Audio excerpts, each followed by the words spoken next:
అనంతపురం నగరంలోని జిల్లా ప్రజా పరిషత్ కార్యాలయంలో ఉన్న సమావేశ మందిరంలో జడ్పీ సాధారణ సర్వసభ్య సమావేశం జరిగింది. ఈ సందర్భంగా జడ్పీ చైర్పర్సన్ బోయి గిరిజమ్మ అధ్యక్షతన నిర్వహించిన సమావేశంలో అనంతపురం హిందూపురం పార్లమెంట్ సభ్యులు అంబికా లక్ష్మీనారాయణ, పార్థసారథి, ఎమ్మెల్యేల కాలువ శ్రీనివాసులు, గుమ్మనూరు జయరాం, జేసీ అశ్మిత్ రెడ్డి, దగ్గుబాటి ప్రసాద్, ఎంఎస్ రాజు, పల్లె సింధూరారెడ్డి, అమినేని సురేంద్రబాబు, బండారు శ్రావణశ్రీ, జిల్లా కలెక్టర్ డాక్టర్ వినోద్ కుమార్, శ్రీ సత్యసాయి జిల్లా జాయింట్ కలెక్టర్ అభిషేక్ కుమార్, జిల్లా parishad CEO Vaikom Nidhiya Devi, ZP deputy CEO Lalitha Bai, ఉమ్మడి జిల్లాలకు చెందిన వివిధ శాఖల జిల్లా అధికారులు, జడ్పీటీసీలు, ఎంపీపీలు తదితరులు పాల్గొన్నారు.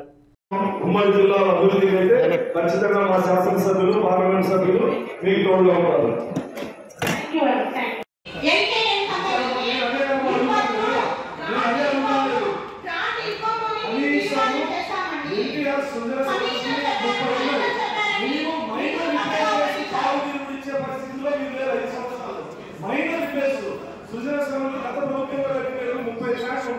అవి మైనర్ రిపేర్మెంట్ చేయలేదు. అసలు దాదాపు 700 బోర్లు ఉంటే 450 బోర్లు నీళ్లు లేకపోయినా ప్రత్యేక చర్యలు కూడా 5 సంవత్సరాలు తీసుకోలేదు. జేజేఎం పరిస్థితి 5 లక్షల రూపాయల నామినేషన్ గత ప్రభుత్వం సర్పంచులతో ఎంపీటీసీలతో చేయించాల్సినటువంటి పనులు కూడా చేయించలేదు. ప్రజల పక్షాన గతంలో మీరు ఏం చేశారు సార్? ఈ రోజు మీరు